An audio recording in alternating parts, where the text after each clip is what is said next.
Olá, boa noite a todos. Meu nome é Letícia, eu faço parte do DEFI junto com o Alberto.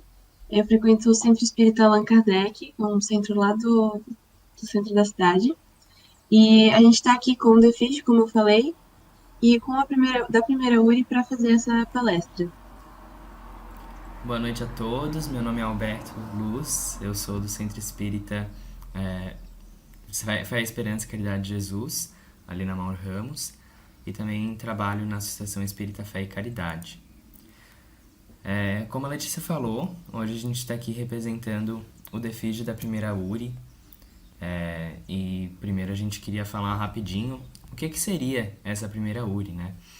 A primeira URI corresponde à União Regional Espírita da primeira URI, que seria essa nossa ilha de Florianópolis, né? Então, centros espíritas filiados e vinculados à Federação Espírita Catarinense, daqui da ilha de Florianópolis, se juntam então na primeira União Regional Espírita. Dentro da primeira URI, a gente tem o Departamento de Família, Infância e Juventude, que organiza e cuida da parte das evangelizações, dos grupos de família, de juventude, de infância, daqui da ilha. Nesse mês de agosto, o DEFIG pegou a escala de palestras da primeira URI para organizar então a palestra para falar sobre a juventude, falar um pouquinho sobre a regeneração e o papel e a importância da juventude nesse processo. Então a gente está aqui hoje para apresentar essa palestra, desse ciclo de palestras que tem acontecido já desde o começo do mês de agosto, em várias casas aqui da nossa URI. E a gente está aqui para apresentar um pouquinho então sobre a juventude no rumo da regeneração. Para a gente começar a falar um pouco sobre essa juventude, é importante a gente entender a visão espírita do jovem. Como é que a doutrina espírita traz e explica a juventude como esse período material, pensando, né, nesse espírito imortal. Como é que isso funciona? Pensando sob a ótica do espírito, é importante a gente entender que o jovem, na verdade, não é uma folha em branco, né? O jovem nada mais é do que esse espírito imortal que reencarnou aqui na Terra e passa por uma condição e um estado material da juventude. Então a juventude nada mais é do que esse período que, como eu disse, ele é material, ele é algo da Terra, que tem a ver então com o estado físico do ser humano aqui encarnado. Quando a gente observa a juventude, quando a gente observa as ações da juventude, a gente consegue observar muito forte uma energia muito grande, né? Essa energia vital ainda muito ativa, muito presente, traz consigo também um desejo muito grande de mudança. Então, quando a gente pensa na juventude, quando a gente pensa nesse espírito imortal que se encontra no período da juventude, a gente consegue observar essa energia mesmo, essa ideia de que a gente consegue mudar o nosso mundo, a gente consegue mudar aquilo que está à nossa volta e a gente consegue transformar a nossa realidade em algo melhor. Para contextualizar um pouco mais essa ideia, a gente trouxe aqui uma frase da Joana de Ângeles, no livro Vida, Desafios e Soluções. Lá ela diz que o período juvenil, limitado entre a infância e a idade da razão, é de muita significação para o desenvolvimento real do indivíduo, porque abre espaços existenciais para aprendizagem e fixação dos conhecimentos, ansiedade de conquistas e realizações em um caleidoscópio fascinante. Então ela aqui colabora com essa ideia que a gente trouxe antes, né, do jovem como sendo esse período material. Ali ela diz limitado entre a infância e a idade da razão, então realmente é algo relacionado com o espírito encarnado. E aqui ela traz a ideia da juventude como sendo uma oportunidade de desenvolvimento para o ser, para o espírito. Então aqui ela traz uma possibilidade mesmo de a gente conhecer outras coisas, de a gente aprender diferentes aspectos de um conteúdo, de a gente conseguir absorver conteúdos e matérias e, enfim, de uma diferente forma, né? Então aqui a gente consegue ter um período propício para aprendizagem, fixação dos conhecimentos e ansiedade de conquistas e realizações, que é aquilo que a gente falou sobre essa energia, sobre essa vontade de mudar. Então, resumidamente, quando a gente pensa na visão espírita do jovem, o jovem nada mais é do que uma representação dessa mudança que é tão importante para que o nosso processo de regeneração ocorra. Então, esse espírito imortal que vem e encarna e passa por esse período material, que traz esse desejo de mudança muito forte. E como a gente está falando do jovem na regeneração, então é importante a gente falar sobre a regeneração, o que é a regeneração em si, né? E já foi respondido no Livro dos Espíritos, na questão 55, se são habitados todos os globos que se movem no espaço, que é um primeiro passo para a gente entender, falar sobre regeneração e essas fases que os mundos passam, né? E os Espíritos respondem que sim, e o homem terreno está longe de ser, como se põe, o primeiro em inteligência, em bondade e em perfeição. Entretanto, há homens que se têm por espíritos muito fortes e que imaginam pertencer a este pequeno globo o privilégio de conter seres racionais. Orgulho e vaidade julgam que só para eles criou Deus o universo.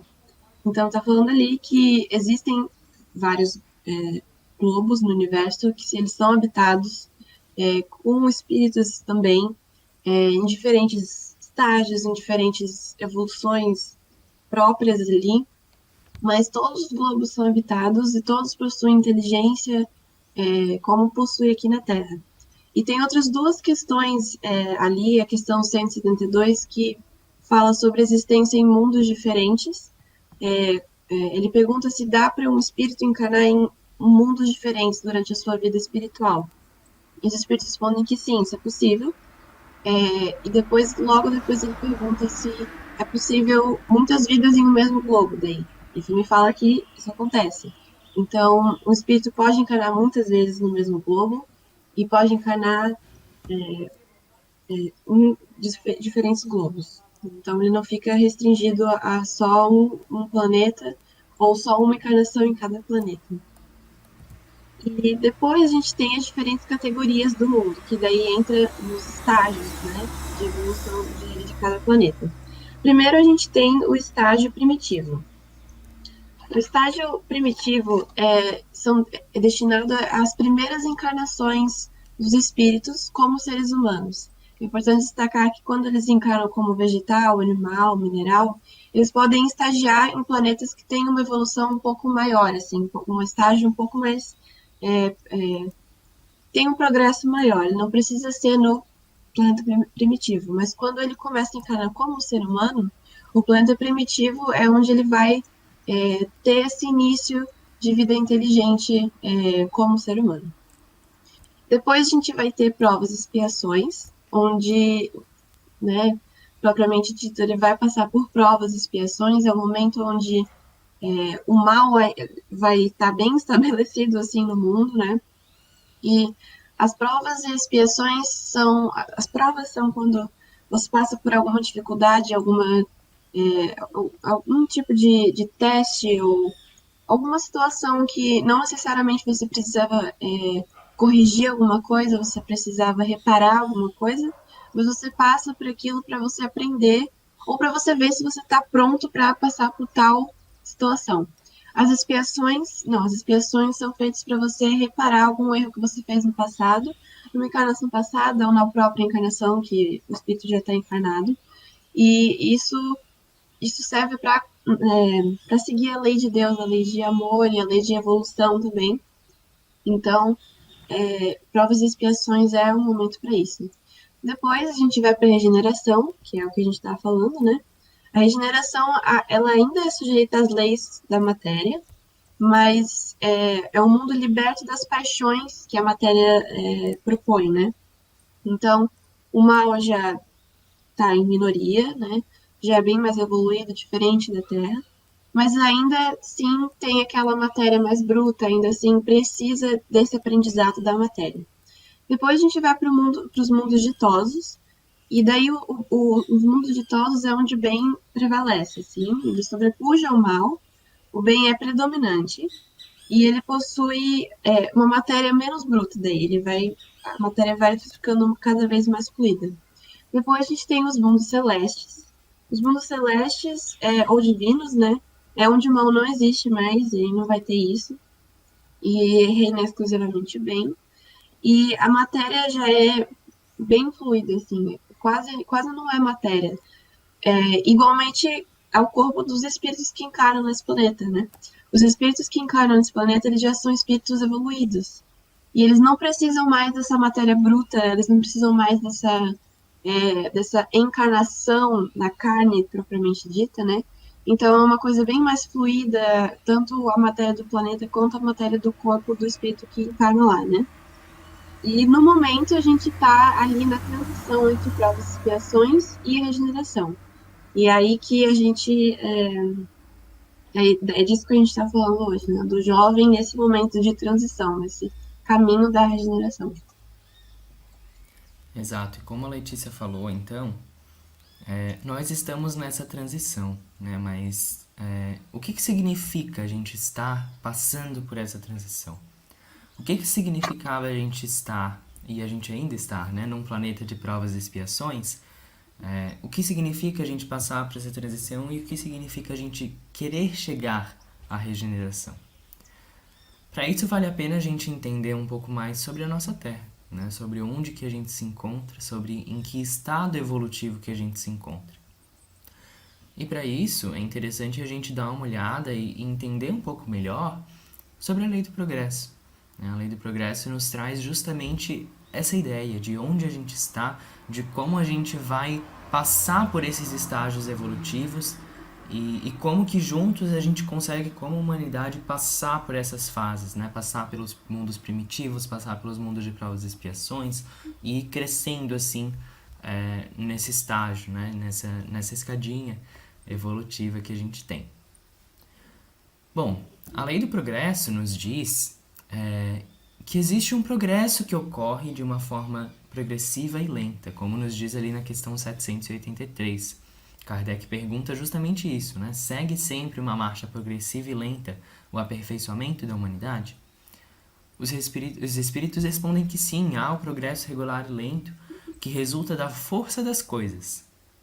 Então, existe essa ideia de a gente ir evoluindo, né? De a gente progredir nesses estágios de uma forma natural. Né? Como o próprio nome já diz, a lei do progresso é uma lei divina.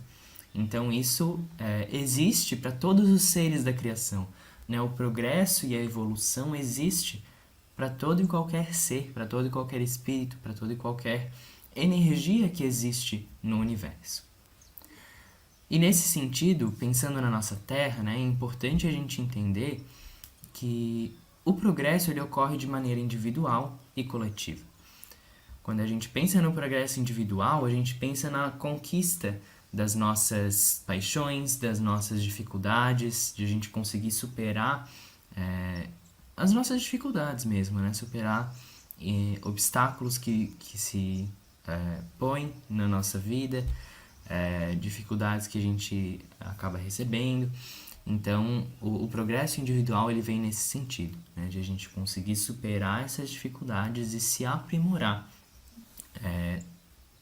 Nesse sentido, então, existe também o progresso coletivo, que é quando todos esses indivíduos se juntam numa sociedade, que é o que a gente tem hoje na Terra, né? A gente se junta em uma sociedade, a gente se junta num planeta, e a gente consegue observar que essas pequenas evoluções individuais transformam o coletivo.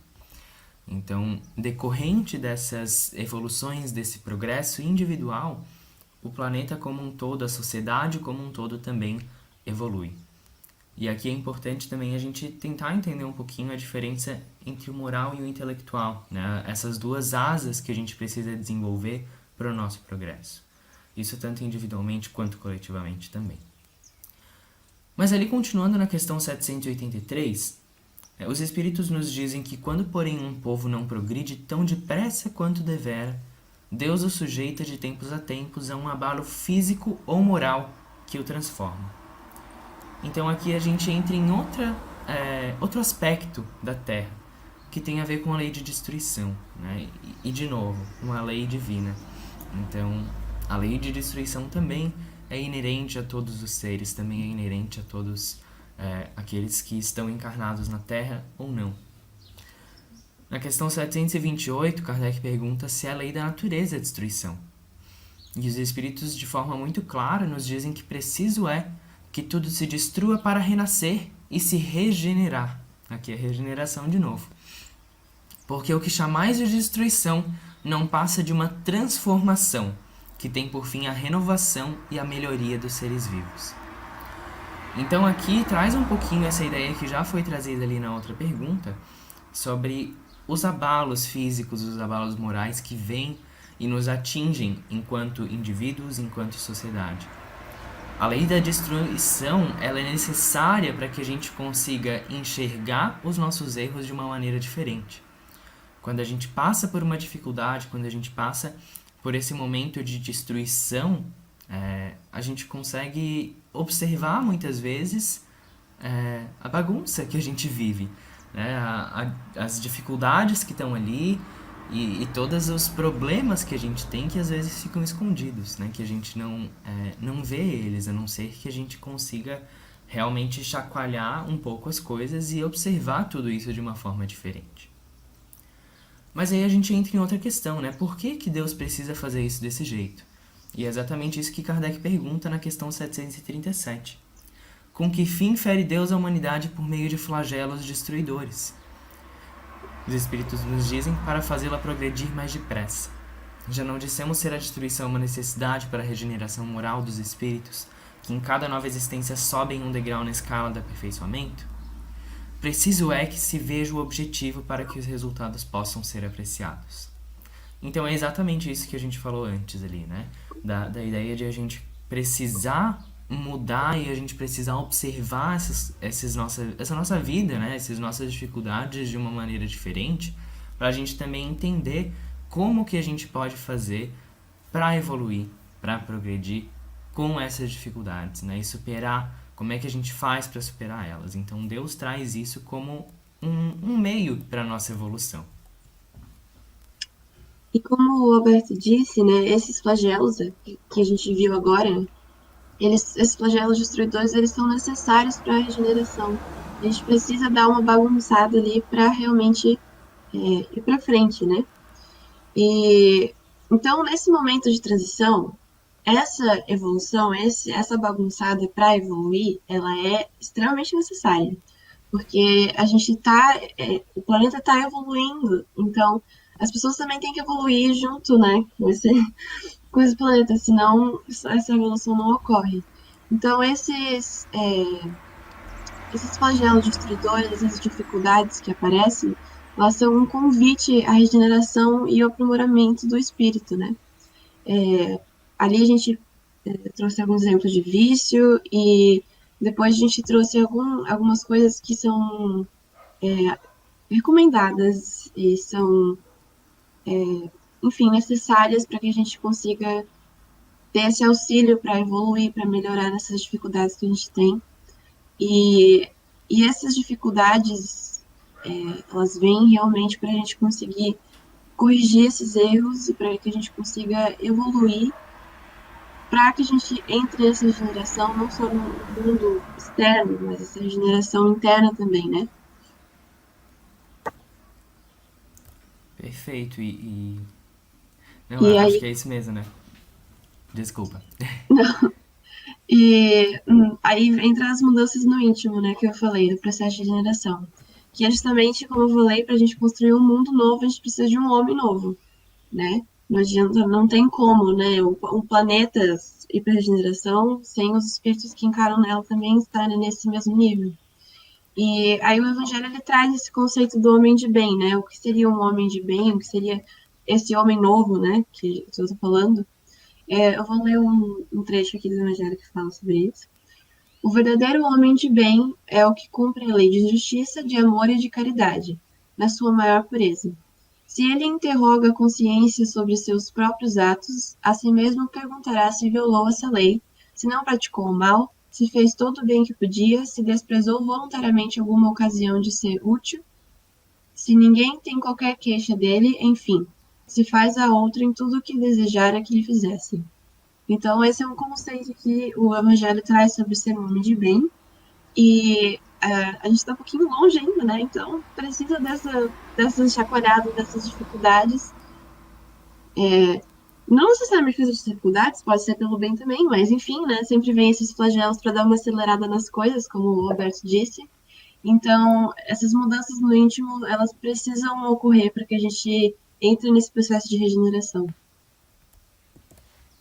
Não, é isso mesmo, né? E quando a gente pensa então nessa necessidade de a gente chegar nesse homem de bem, né? Nesse estado evolutivo mais avançado, a gente pode se perguntar também, e se a gente não conseguir? Né? E se a gente, por algum motivo, não conseguir atingir esse padrão necessário para passar para o mundo de regeneração? O que, que acontece?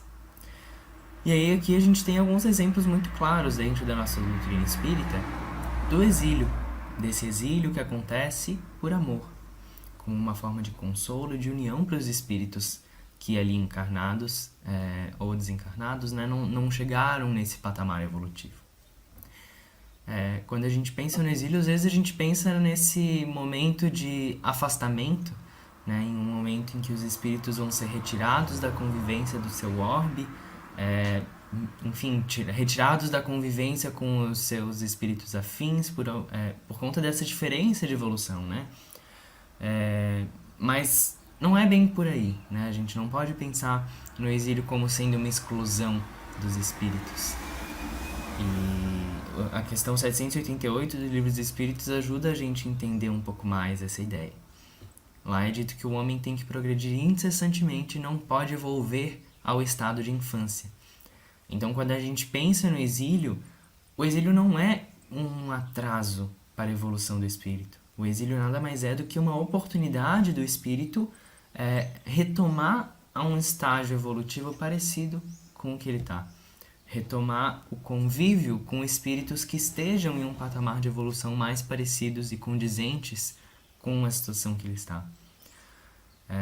A Gênese também traz um pouco sobre isso lá no capítulo 11, Doutrina dos Anjos Decaídos. Lá é dito que não se trata de um retrocesso ao estado primitivo, que é isso que a gente falou agora.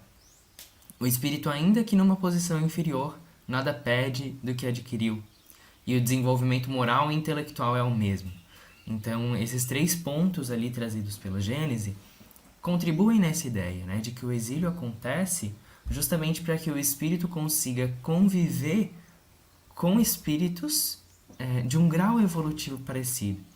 E Deus criou a sociedade, a lei de sociedade, para isso, né, para a gente conseguir conviver com espíritos que tenham dificuldades parecidas com as nossas, que tenham necessidades parecidas com as nossas, para que juntos a gente consiga aprender isso de uma forma mais fácil.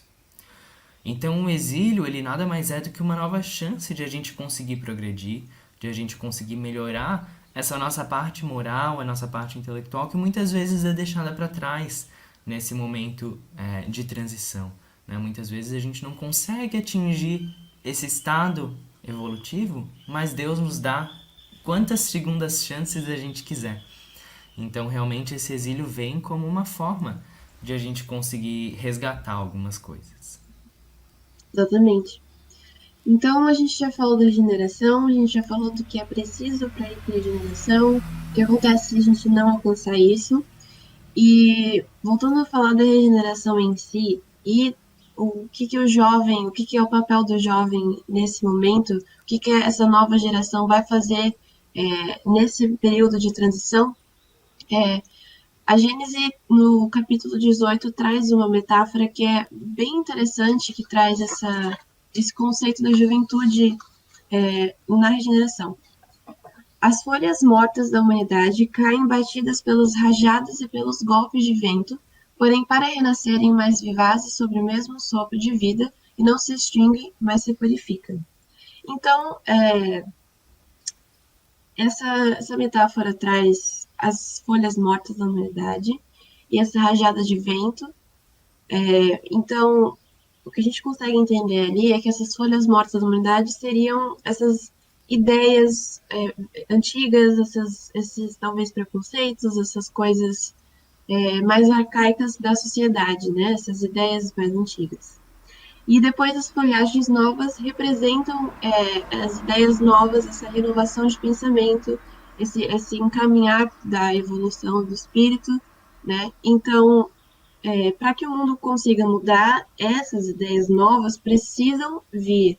Essas folhas mortas precisam cair e essa folhagem nova precisa vir à tona, né? E eu preciso que a gente valorize essas novas ideias, porque se a gente não fizer isso, a gente não vai conseguir aplicar elas, né? A gente não vai conseguir aderir a essas novas ideias. E como a gente já falou lá no começo, o Roberto falou sobre a juventude na visão espírita, o jovem ele tem essa vontade de mudança, ele tem essa energia vital realmente para mudança, ele quer mudar. Então, pela geração nova, não somente, né, não exclusivamente, mas é com a geração nova que vão ser trazidas essas novas ideias, esses novos conceitos, a renovação de pensamento, e a gente precisa valorizar essas ideias, mesmo vindas de jovem, porque a gente também falou que o jovem não é uma folha em branco, né? Ele é um espírito imortal que já viveu várias encarnações anteriores e que só está há menos tempo que a geração mais velha nessa encarnação, né? Então a gente precisa reconhecer isso e a gente precisa valorizar os jovens, valorizar a nova geração que traz esses novos pensamentos, valorizar e abraçar essas novas ideias para que a gente consiga evoluir. E o papel da geração mais velha nisso é realmente orientar o jovem, ensinar o jovem, dar essa luz para o jovem, porque essa geração mais velha já está há mais tempo na Terra do que a geração mais nova, né? Então, dar esse encaminhamento, levar o jovem para o lugar de realmente espalhar essas ideias, né? E para que a gente consiga realmente espalhar essas ideias, abraçar essas ideias, é preciso que a gente valorize as ideias, precisa da geração mais velha também. Então, acaba que a gente precisa de um trabalho em conjunto de gerações. Né? Não só a geração velha não vai conseguir mudar nada, nem só a geração mais nova sozinha não vai conseguir mudar nada. É preciso desses dois trabalhos em conjunto para que as duas gerações consigam trazer essas ideias novas, ser encaminhadas para a gente conseguir ir para essa regeneração. Perfeito. E quando a gente pensa nessa junção de gerações, né, nessa ideia de a gente trabalhar junto, o conceito de protagonismo juvenil vem muito forte. Né? Protagonismo, quando a gente fala desse protagonismo juvenil, do infantil também é trazido, né? Mas pensando na juventude, esse protagonismo vem como esse trabalho ombro a ombro, né? Esse trabalho lado a lado, essas trocas entre gerações, esse escutar as ideias da juventude, esse repassar as experiências que a gente já teve, né? Como as experiências mesmo dentro do centro espírita, por exemplo, né? Como que funcionou um trabalho, o que deu certo e o que deu errado, mas também escutando essas ideias novas, ajudando e auxiliando para que espaços possam ser criados, né? Para a construção dessas ideias que vão trazer a regeneração de uma forma mais fácil, né? Mas pensando nesse protagonismo, a gente pode pensar, mas como que eu posso efetivar esse protagonismo, né? Como que eu posso trazer isso, por exemplo, para minha casa espírita? Como que eu posso trazer isso para diferentes ambientes, diferentes contextos dentro da minha vida, né? Entendendo que o protagonismo é importante, essa ideia de trocas, essa ideia de a gente conseguir caminhar junto, como que eu posso fazer isso? Como que essas gerações podem se ajudar? Que espaços que eu posso criar na minha casa, na minha vida, no meu centro espírita para promover essas trocas? E a resposta nada mais é do que o diálogo. Né? O diálogo é o primeiro passo para a gente atingir esse protagonismo. A gente conversar, a gente escutar e a gente trocar é o primeiro passo para que isso possa ser efetivado. Escutar quais são as necessidades dos jovens, escutar as ideias dos jovens, escutar quais são os anseios, as dificuldades, e ao mesmo tempo também trocar e trazer essas experiências de trabalhos que já aconteceram, trazer essas experiências de vida que já foram aprendidas, e assim a gente conseguir trocar essas ideias novas que vêm da juventude, né, que vêm de nós, com essas experiências que também já com certeza ajudam muito, né, nesse trabalho, nessa construção do trabalho no bem, né? Então, assim, com certeza cada um tem um pouquinho para contribuir nesse trabalho. E aqui a gente traz também uma frase de Emmanuel. Ele nos diz que a juventude pode ser comparada à esperançosa saída de um barco para uma viagem importante. A infância foi a preparação, a velhice será a chegada ao porto. Todas as fases requisitam as lições dos marinheiros experientes, aprendendo-se a organizar e terminar a viagem com o êxito desejável.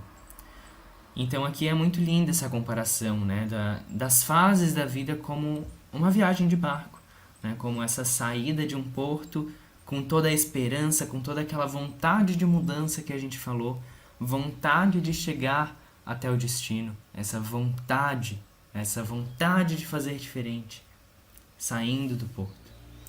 Os marinheiros experientes que já estão ali no mar há mais tempo, já têm uma noção maior de como funcionam as marés, de como funcionam os ventos, de como a gente consegue se orientar nesse mar. A infância como sendo a preparação, né? Toda a ideia de a gente organizar essa viagem e a ideia de a gente viajar juntos, né? A ideia de a gente estar todos no mesmo barco, todos nessa mesma terra, juntos nessa viagem de barco.